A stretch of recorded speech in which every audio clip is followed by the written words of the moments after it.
아멘. 이 찬양 받으실 우리 하나님께 영광의 박수 올려드리겠습니다. 우리 축복의 인사 함께 나누겠습니다. 우리 좌우 앞뒤 바라보시면서 오늘 할 수 있는 최선의 미소와 행복한 마음으로 우리 인사하도록 하겠습니다. 참 잘 오셨습니다. 참 잘 오셨습니다. 참 잘 오셨습니다. 한 번 더 인사하겠습니다. 주 안에서 사랑합니다. 축복합니다. 주 안에서 사랑합니다. 네, 축복합니다. 기도하겠습니다. 사랑의 주님, 오늘 주님께서 저희들을 부르시고 이 말씀 앞에 서게 하심을 감사합니다.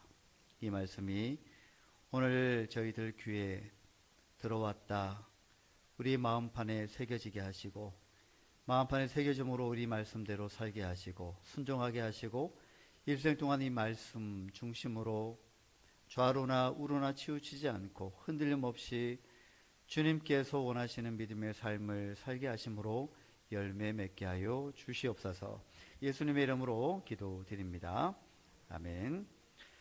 오늘 우리가 함께 읽었던 본문의 전체 내용을 보게 되면 하나님께서 한 사람을 부르시고 또 어떤 사람을 또 어떤 사람으로 하여금 만나게 하시고, 또 그래서 또 복음을 들을 수 있는 그런 자리를 하나님께서 친히 마련해 가시는 어떤 과정 또는 또 준비의 이야기들을 우리 말씀 속에서 잘 담고 있습니다. 우리는 지금 이제 구역 초청 주간을 또 기도하면서 준비하고 있습니다. 이런 때가 되면 좀 사실 성도님들의 마음이 좀 불편하거나 또 복잡해지게 됩니다. 왜 그럴까요? 이게 누구를 초대해야 되지? 초대할 사람이 없는데, 혹시 그 사람을 내가 떠오른 그 사람에 대해서 내가 그 사람을 초대하면 그 사람이 좀 부담스러워하지 않을까? 괜히 초대했다가 다음에 관계가 좀 어색해지면 어떡하지? 나는 말주변이 없어서 어떻게 초청해야 될지 잘 모르겠는데, 이 등등의 생각들이 우리 머릿속에 찰 수도 있습니다. 자, 그런데 오늘 본문은 우리가 그걸 뛰어넘어서 아주 중요한 사실을 보게 합니다. 누군가를 초대하는 일은 사실은 우리가 하는 것 같지만 사실은 그보다 먼저 앞서서 하나님께서 하시는 일이다라고 하는 것을 오늘 말씀을 통해서 들을 수가 있습니다. 우리가 초대하는 것 같죠? 아닙니다. 사실은 하나님께서 이미 준비하신 사람들을 우리의 초청을 통해서 사람들을 만나게 하시고 또 교회로 오게 하시고 하나님을 만나게 하시는 역사를 하나님이 친히 만들어 가신다라는 것을 오늘 이 말씀을 통해서 우리가 알게 되는 것입니다. 이번 구역 초청 주간이라고 하는 이런 행사는 아니지만 이런 초청의 시간들을 통해서 우리 교회가 그리고 우리 각 구역마다 우리가 해야 되는 일이 뭐냐면 교회에 나오십시오라고 하는 강요도 아니고요. 또 누군가에게 부담을 주고자 함도 아니고, 너 이번에 안 나오기만 해봐. 다시는 내 얼굴 못 볼 줄 알아. 이런 식으로 협박 가까운 종용을 하는 것도 아닙니다.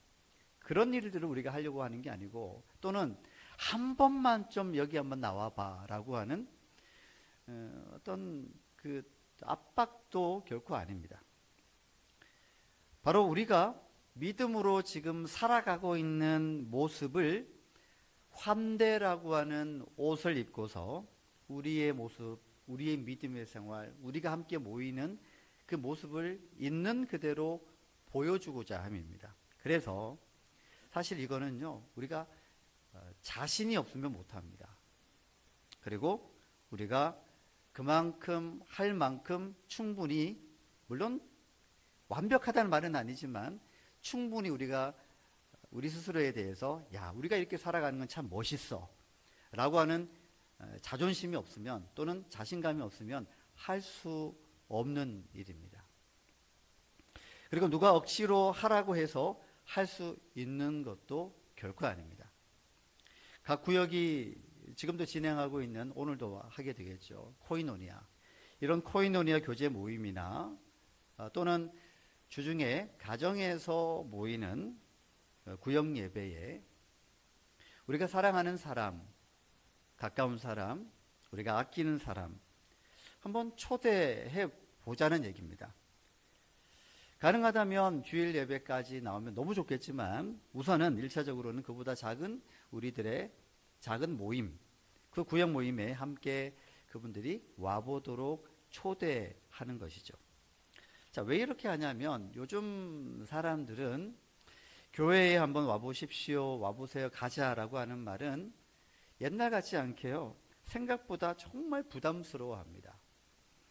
그렇지 않아도 갈 때도 많고 오라는 데도 많은데 이렇게 많은 사람들이 모여 있는 교회라고 하는 그런 이제 그 장소에 가자고 하면 그거는 참 부담스러운 마음을 가질 수밖에 없다라고 하는 그런 시대에 우리가 살고 있습니다.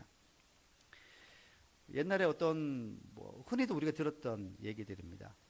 누군가에게 좀 교회에 가자고 얘기하면 뭐라고 대답이 돌아오냐 하면 그 교회를 왜 가냐? 교회 가면 떡이 나오냐, 쌀이 나오냐, 밥이 나오냐. 근데 생각해 보니까 우리는 떡도 나오고 밥도 나오고 그렇게 다 나오는데 그걸 몰라서 그렇습니다. 한 번도 교회를 가본 경험이 없는 사람들에게는 교회 자체가 사실은 낯선 건물에 불과할 수 있습니다. 그리고 낯선 사람들로 가득 차 있기 때문에 늘상 부담스럽기 마련입니다.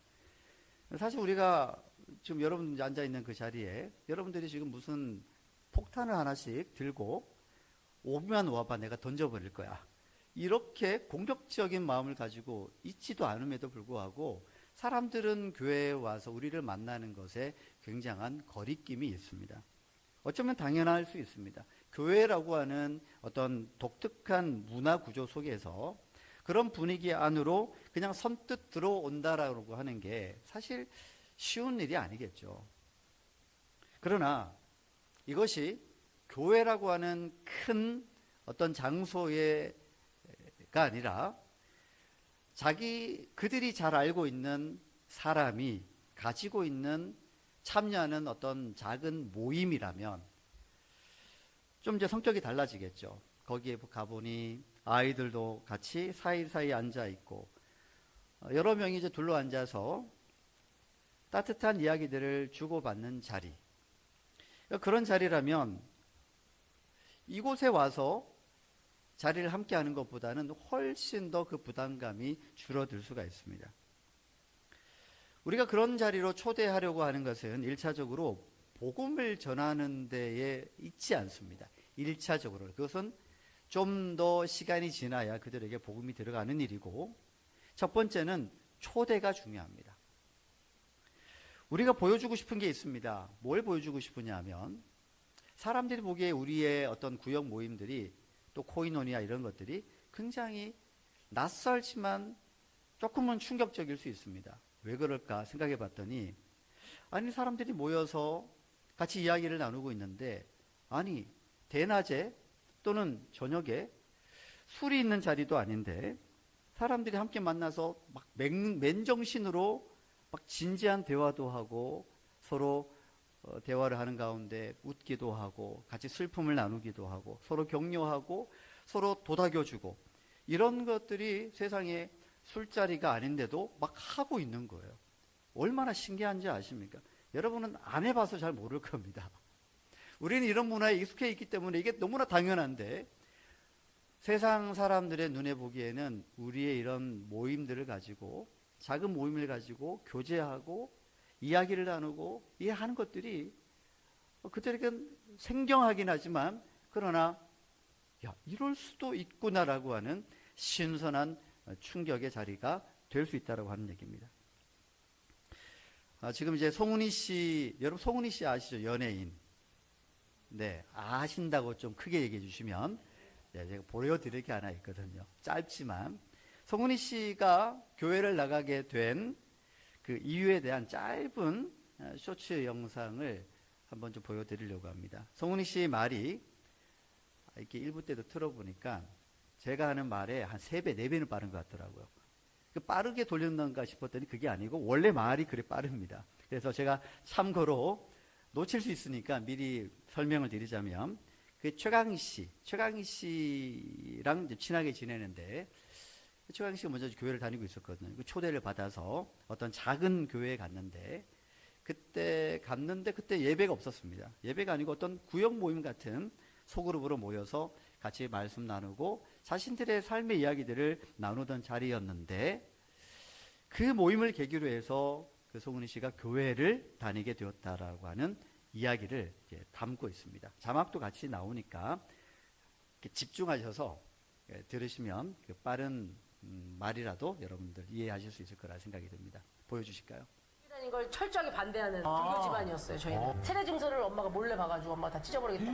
최강희 씨가 교회를 다니면서 언니 교회 가자 할 때마다 내가 이제 저리 꺼져라 뭐 하다가 전화를 해서 너 교회 갈 거면 나 좀 한번 데리고 가볼래? 나 너무 궁금하다? 이렇게 해서 가게 됐어요. 최강희가 또 낮에 예배 있다 그래가지고 근데 예배가 없는 거예요. 뭐야 씨발 근데 자기는 나한테 미안하니까 눈치 보는데 거기 있는 분들이 이렇게 들어오라고 해가지고 앉아서 자기들끼리 이렇게 한 주간의 삶을 서로 얘기하고 이런 자리가 있었는데 낯설잖아요. 연예인이고 막 이 사람들이 나를 느끼지 못하나 싶을 정도로 그냥 본인들 얘기를 했어. 한 주 동안 뭐 이런 일이 있었고 그 얘기 그냥 가만히 듣고 있었는데 너무 눈물이 났어.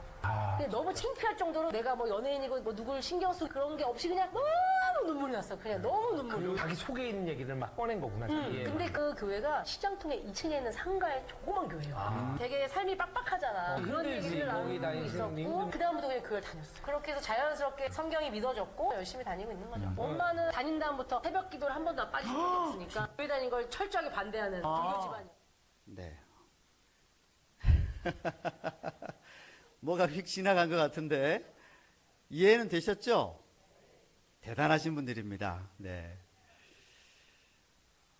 송은희 씨 얘기를 하자면 뭐 낯선 곳이긴 했지만 뭔가 가보니까 그때 첫 번째 모임 참여 때부터 뭔가 달랐던 그 모임의 성격이 교회를 다니게 되었던 출발점이 되었다라고 하는 그런 사례 중에 참 하나라고 생각이 되어져서 여러분들에게 소개를 해드렸습니다.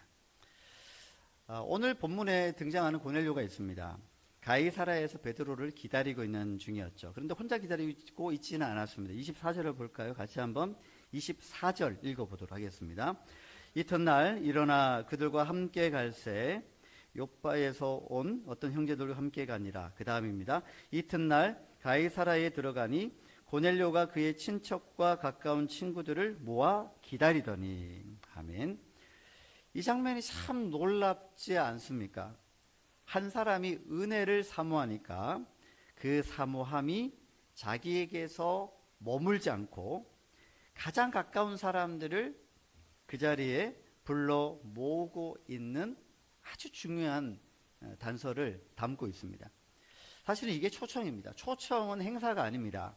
초청은 먼저 내가 요즘 만나는 교회 사람들과의 교제, 그런 모습들을 보여주고 싶은 마음에서 출발하고요.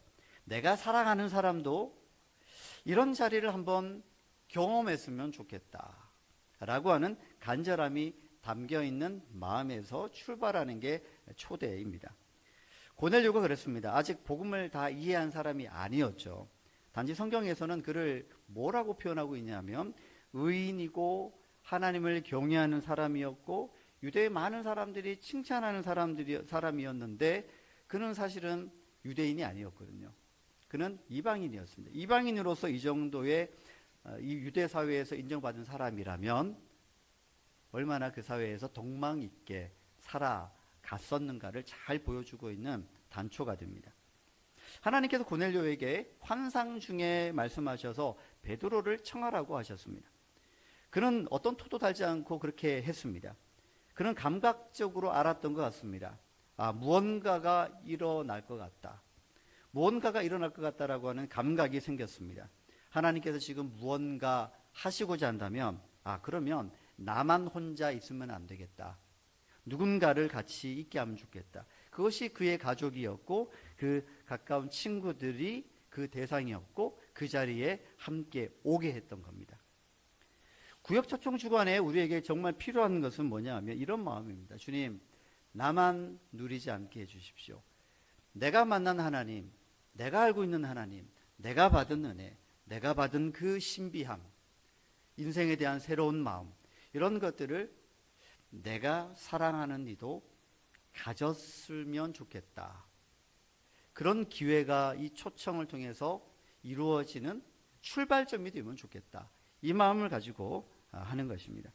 구역 초청 주간에 VIP를 초대한다고 해서 사실 우리가 무언가를 대단한 것을 보여줄 수 있는 것은 아니겠죠. 우리가 같이 마음에 품고 기도하면서 준비해가는 과정 속에 하나님께서 이미 그 구원에 대한 일들을 이미 준비하시면서 이루어가고 계신다라고 하는 것을 믿고 이 구역 초청 주간을 함께 기도하며 준비해 갈 수 있기를 축복합니다. 우리가 이 기간 동안 우리가 해야 될 것은 특별함보다는 평소대로 하면 됩니다. 평소대로 같이 모이시고요. 평소대로 예배를 드리시고 교제하시고 기도하시고 서로 따뜻한 마음을 가지고 안부를 물으시고 그렇게 해 나가시면 됩니다. 이런 모습을 누가 볼 수 있냐면 우리가 초청한 사람들이 그 자리에 나와서 보게 된다라고 하는 것입니다. 그 모습 자체가 초청받은 사람들에게는 새로운 경험이 될 수 있지 않을까요? 아, 이런 모임도 있구나. 야, 이 사람들은 이렇게 만남을 가지는구나. 뭔가가 다르구나. 이런 거를 그 첫인상 속에서 인상적으로 남길 수 있기를 저는 소망하고 있습니다. 28절을 한번 같이 볼까요? 28절입니다. 같이 28절 읽어보도록 하겠습니다. 이르되 유대인으로서 이방인과 교제하며 가까이 하는 것이 위법인 줄은 너희도 알거니와 하나님께서 내게 지시하사 아무도 속되다 하거나 깨끗하지 않다 하지 말라 하시기로. 아멘. 베드로가 이야기한 겁니다. 고넬료 집에 와서. 자, 이건 단순히 문화의 벽, 민족의 벽을 넘어서는 정도가 아니죠. 이건 사실은 복음의 특징을 그대로 드러내주고 있습니다. 능력이죠. 복음은요, 어떤 한 사람 또는 한 가문 또는 한 민족, 어떤 한 사회, 어떤 한 인종, 거기에 머물러 있는 게 아닙니다. 복음은 그 모든 걸 뛰어넘는 능력이 있습니다. 복음은 유대인들에게 있어서 거기에 갇혀 있는 게 아닙니다. 복음은 넘어서는 것입니다. 복음은 그래서 저 사람은 안 될 거야 라고 하는 우리의 선입견, 편견, 판단을 무너뜨리십니다. 복음은 저 사람은 교회랑 안 맞아 라고 하는 우리의 선입견을 깨뜨릴 수 있다라고 하는 것입니다. 우리는 사람을 그래서 볼 때 자꾸 분류하려고 합니다. 어떻게 분류하냐면, 야, 이 사람은 교회에 잘 맞을 사람, 이 사람은 교회에 잘 안 맞는 사람, 분류를 할 때가 있습니다. 어떤 사람에게 대해서는 이 사람 참 잘 열려 있는 사람, 이 사람 좀 닫혀 있는 사람. 여러분, 우리가 이렇게 구분하기 시작하면 안 됩니다. 우리는 경계를 세우려고 하지만 그러나 하나님은 그걸 허무시기 위해서 예수님을 이 땅에 보내주셨다라는 것을 잊어서는 안 될 것입니다. 이제 30절에서 32절 한번 볼까요? 고넬료는 자기의 경험을 이제 이야기를 합니다. 같이 30절에서 32절을 다시 읽어보도록 하겠습니다. 고넬료가 이르되 내가 나흘 전 이맘때까지 내 집에서 제9시 기도를 하는데 갑자기 한 사람이 빛난 옷을 입고 내 앞에 서서 말하되 고넬료야, 하나님이 내 기도를 들으시고 내 구제를 기억하셨으니 사람을 요바에 보내어 베드로라 하는 시몬을 청하라. 그가 바닷가 무두장이 시몬의 집에 유숙하느니라 하시기로. 아멘. 이 장면 한번 상상해 보십시오. 고넬료의 기도를 누가 들으셨다고요? 하나님이 들으셨다고 말씀합니다. 고넬료의 구제를 하나님이 기뻐하시고 기억하셨다고 합니다. 그리고 하나님께서 직접 사람을 보내라고 지시도 하셨습니다. 고넬료가 베드로를 사실 찾은 것 같지만 사실은 베드로와 고넬료 사이에서 일어난 일을 가만히 보면 베드로도 하나님이 준비하셨고 고넬료도 하나님이 준비하셨습니다.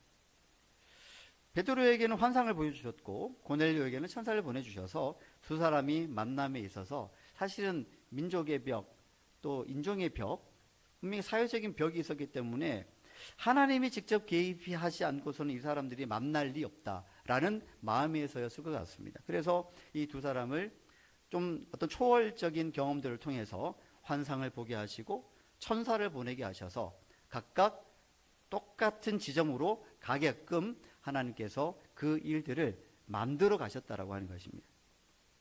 여러분, 이것을 알면 우리가 하고자 하는 초청의 성격이 무엇인가를 좀 더 명확히 알 수가 있습니다.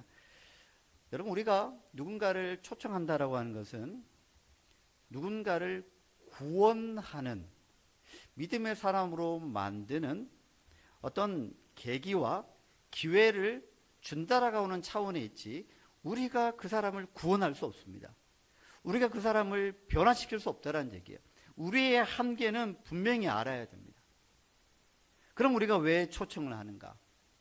우리가 초청했을 때에 그 사람에게 기회가 열릴 수 있고, 하나님이 그 초청을 통해서 그 사람에게 무엇을 만들어 가실지 우리는 알 수 없지만, 그러나 하나님의 계획하심이 우리의 초청을 통해서 이루어 가실 수 있다라고 하는 믿음 때문에 우리가 해나갈 수 있는 것입니다. 그러니 우리가 초청을 했을 때에 우리가 원하는 결과가 일어나지 않아도 우리가 실망하면 안 됩니다. 지금 당장 우리가 원하는 결과가 나타나지 않는다고 해도, 그러나 시작의 문은 열렸다라는 것이죠. 하나님이 이미 그 사람을, 우리가 사랑하는 사람을 마음에 품게 하셨다는 것 자체가 그 사람을 향하신 하나님의 역사가 시작되었다라고 하는 것을 우리가 봐야 된다는 것입니다. 그러니 그것부터가 이미 시작된 것입니다. 하나님의 역사가 말이죠. 그 사람을 향하신 신비한 역사가, 믿음의 역사가 시작되었다라는 것으로 우리가 믿음을 가질 수 있어야 됩니다. 자, 그리고 오늘 본문에서 참 아름다운 고백의 장면을 볼 수가 있는데요. 33절인데요. 같이 읽어보겠습니다. 내가 곧 당신에게 사람을 보내었는데 오셨으니 잘하였나이다. 이제 우리는 주께서 당신에게 명하신 모든 것을 듣고자 하여 다 하나님 앞에 있나이다. 아멘. 참 아름다운 고백이지 않습니까? 우리가 지금 다 하나님 앞에 있습니다. 그 모든 것을 그 사도를 통해서 듣기 위하여, 하나님의 그 말씀을 듣기 위해서 우리가 지금 하나님 앞에 지금 다 있습니다라고 하는 고백이죠. 이 고넬료의 고백은 참 놀랍습니다.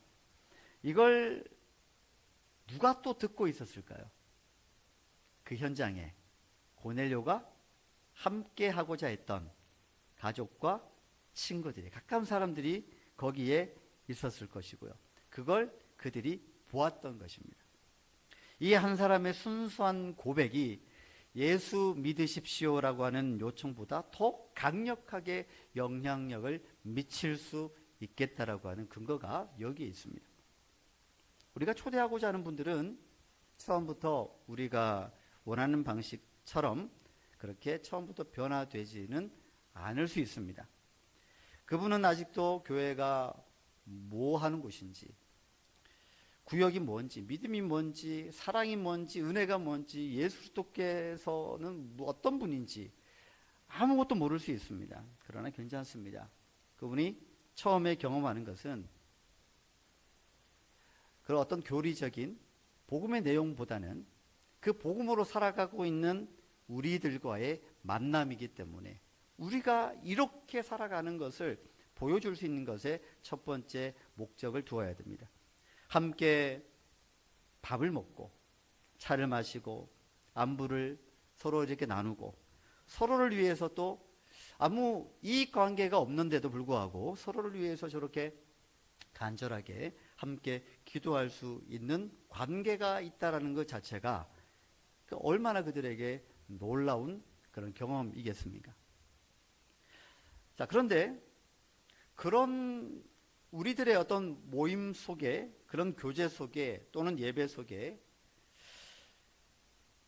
그런 과정 속에 하나님이 거기에 계신다라고 하는 것, 그걸 보고 있는 우리가 초대한 사람들 속에도 하나님은 이미 들어와 계신다라고 하는 믿음, 이것을 우리가 좀 가질 필요가 있습니다. 코이노니아의 자리도 마찬가지입니다. 그 코이노니아의 그 교제의 자리가 그들이 복음을 경험하는 출발점이 될 수 있다라고 하는 믿음을 가질 수 있기를 바랍니다. 그렇기 때문에 구역 초청은요, 즉각적인 결과를 만들어내는 일이 결코 아닙니다. 그것은 씨를 뿌리는 일입니다. 좋은 만남은 좋은 첫인상으로 남게 될 것이고요. 그 좋았던 첫인상은 무언가 그리스도인들에 대한 신뢰로 바뀌게 될 것이고요. 그 신뢰가 쌓이고 또 쌓이면 언젠가 복음을 듣는 자리로, 교회 문 안으로 들어오는 그런 기회들이 분명히 생겨날 것입니다. 우리는 뭘 해야 되냐면 그 첫 번째 자리를 여는 것이죠. 교두보를 마련하는 것이라 할 수가 있습니다. 근데 여기서 우리가 유의할 점 한 가지가 있습니다. 우리가 결코 올 사람, 안 올 사람 이렇게 나누지 말자는 얘기입니다. 품을 때부터 그렇게 해야 됩니다. 이 사람은 아무리 생각해도 안 올 것 같다. 품지 말자. 애초에 품지 말자. 이렇게 하지 마시고요. 그건 우리가 하면 안 되는 일입니다. 감동을 주시는 대로 품으십시오. 베드로를 생각해 보십시오. 우리 그 베드로는 경계를 넘어서는 계기를 가지게 되었습니다. 베드로가 고넬료의 집에 가기 전에 이런 분류를 했다면, 구분을 했다면 어떻게 되었겠습니까? 이방인의 집, 내가 거길 왜 가? 유대 율법상 위법이잖아. 가봤자 통할 리가 없잖아. 거기에서 무슨 선한 것을 기대할 수 있겠어? 라고 애초에 그렇게 생각했다면 사도행전 오늘 10장의 말씀은 존재하지 않았을 것입니다. 그런데 베드로는 갔습니다. 뛰어넘은 거죠. 베드로에게 있어서는 있을 수 없는, 해서는 안 되는 일을 사실은 감행한 것이나 마찬가지였습니다. 그런데 거기에 중요한 것은 자기의 판단으로 간 것이 아니고 하나님이 가라고 하셨기 때문에 가게 되어진 것이다 라는 것을 놓쳐서는 안 될 것입니다. 어떤 분은 이렇게 생각할 수 있습니다. 우리 남편은 절대 안 됩니다. 올 리가 없습니다. 우리 자녀는 교회 이야기만 해도 너무너무 싫어합니다. 그 친구는요, 씨알도 안 먹힐 겁니다. 여러분, 우리가 이번에 초청하는 곳은 교회가 아니죠. 여러분의 구역입니다. 거기에 여러분이 초대하시고자 하는 분들에 대해서 너무 이렇게 구분하지 마시고 품으십시오. 그리고 기도하십시오. 그리고 그 기도에 대해서 감동이 오는 대로 이제 순서를 따라서 초청을 해보시고 실제적으로 6월 달에 여러분의 구역에 그분들을 직접적으로 초청해서 데려올 수 있는 그런 일들이 일어나기를 기대합니다. 구역 초청 주간은 교회를 좀 낯설어 하는 분들에게 있어서 교회로 나아갈 수 있도록 돕고자 하는 배려의 마음이 사실은 많이 담겨져 있습니다. 처음부터 교회로 오기에는 힘이 드니까, 너무나 낯서니까 그걸 그 작은 교회라고 일컫는 구역에서 먼저 초청해서 이 교회라고 하는 이 따뜻함을 한번 경험해 볼 수 있도록 도와주자는 것이죠. 이것이 배려입니다. 그리고 이것이 그들을 향한 하나님께서 이루실 믿음의 역사를 여는 첫 번째 문이라고 할 수가 있습니다. 그리고 복음의 역사라고 하는 것은 원래 늘 우리의 예상을 넘어서면서 일어나는 신비가 있습니다. 우리가 상상할 수 없었는데, 예상하지 못했는데, 기대하지 않았는데 놀라운 일들이 우리 눈에 벌어진 것을 볼 수 있다라고 하는 것입니다. 어쩌면 우리가 이분은 오실 거야 라고 했던 분이 실상 가보니까 선뜻 오지 않을 수 있습니다. 반응이 없을 수 있습니다. 나중에 갈게라고 할 수 있습니다. 여러분, 그러나 그건 실패가 아닙니다. 다음에 또 우리가 초청하면 됩니다. 그럴 때 뭐 안 온다고 이렇게 째려보지 마시고, 그래? 그러면 다음에 꼭 한번 오면 좋겠어 라고 넘어가야지, 거기에서 울그락불그락 인상을 쓰면 다음에는 기회를 잃어버리게 됩니다. 또 어떤 경우에는 우리가 전혀 예상하지 못했던 어떤 분이 또 올 수도 있습니다. 기대하지 않고 이분은 뭐 설마 그랬는데 그냥 때가 되었으니 한번 던져나 보자, 한번 와보시겠어요 했는데 그래, 초청해줘서 너무 고마워 라고 오는 분이 생길 수도 있다고 하는 것입니다. 그러니까 어떤 경우를 우리가 경험할지 사실은 모릅니다. 늘 예상치 못한 다크호스가 존재할 수 있다는 것이죠. 아무튼 이렇든 저렇든 한 사람이 초대받아서 오게 될 때 이런 마음을 가져야 됩니다. 하나님이 이미 저 사람의 마음에 먼저 가셔서 역사하고 계셨었구나. 우리가 이 믿음을 가지고 할 수 있기를 바랍니다. 이번 초청 주간에 우리가 초대하려고 하는 그 사람의 삶에 하나님은 이미 먼저 일하고 계신다는 것을 믿고 나아가기를 바랍니다. 우리는 그 비밀을 사실은 다 알지 못합니다.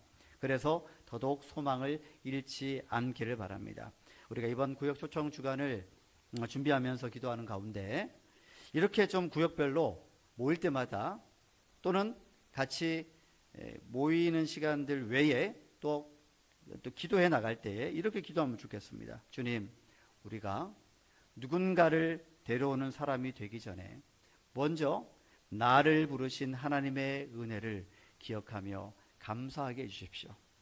또한 나의 인간적인 계산과 판단보다는 주님께서 이 모든 일에 친히 먼저 일하시고 역사하심을 신뢰하게 해주십시오.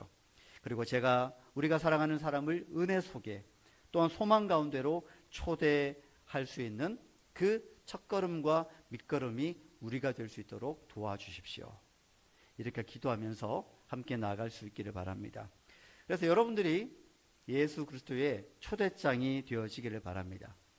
여러분이 초대장을 직접 전달하는 것도 중요한데 전달하면서 여러분들의 미소와 표정과 얼굴의 낯이 여러분들이 그분들에게 향한 초대장이 된다는 것을 잊지 않기를 바랍니다.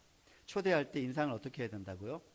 인상 쓰지 마시고 가장 예쁜 얼굴로, 가장 멋있는 얼굴로, 가장 온화한 얼굴로 한번 와보십시오.